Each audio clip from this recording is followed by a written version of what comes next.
السلام علیکم ګرانو محترمینو ملګرو، په دې هیله چې روغ جوړ او خوشحاله به یاست. زه یم سید الله حسن، یو ځل بیا تاسو لپاره د یوې نوې ویډیو سره راغلی یم.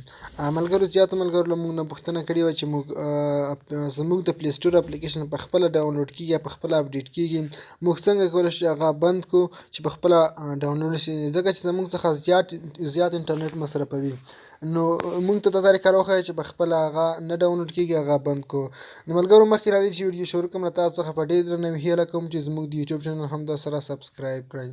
د سبسکرایب کولو لپاره د ویډیو لاندې څو ته سبسکرایب بټن ووهئ او همدارنګه ورسره خوا کې چې کوم د ګنټۍ نښه راځي دا هم ووهئ، تر څو زموږ هره نوې ویډیو تاسو ته ټول نه اول در ورسېږي. ملګرو، راځئ چې ویډیو پیل کړو. ملګرو، تاسو به راشئ، پلی سټور به راخلاص کړئ. کله ملګرو چې پلی سټور راخلاص کړئ، پورته درې خطونه چې کوم ښکاري په دې باندې به کلیک وکړئ. ملګرو، لاندې به راشئ، دلته سیټینګ اپشن ښکاري، تاسو په سیټینګ باندې کلیک وکړئ. ملګرو چې دلته راغلل تاسو ته ښکاري ملګرو آټو اپډیټس ایپس. ملګرو، کله چې تاسو په دې اپشن باندې کلیک وکړئ، دلته تاسو ته ښایي اور ان نیټورک، یعنې په هر ډیټا باندې، هر نیټورک که تاسو هغه وای فای وي، که ډیټا وي، موبایل ډیټا او یا هم یو اس بي کیبل له لارې هر ډول نیټورک باندې باید ډاونلوډ شي. او بل اپشن دی اور وای فای اونلی، یوازې په وای فای باندې ډاونلوډ شي. خو ملګرو، تاسو به لاندې ډونټ آټو اپډیټ، یعنې په خپله باید هېڅ وخت ډاونلوډ نه شي.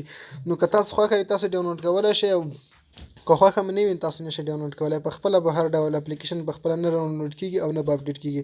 تاسو د لاندې اپشن باندې کلیک وکړئ، ډونټ آټو اپډیټس، یعنې په خپله خوښه باید اپډیټ نه شي، زموږ په خوښه باید اپډیټ شي. او دلته ډن باندې به کلیک وکړئ.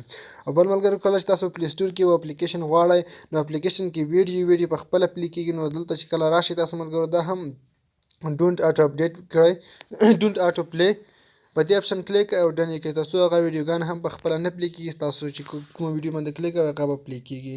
نو ملګرو، دا وه زموږ ویډیو، په دې هیله چې دا ویډیو تاسو خوښه شوې وي. ویډیو لایک او شیر کړئ له خپلو ملګرو سره. مننه، ښه وخت او ښې شېبې ولرئ.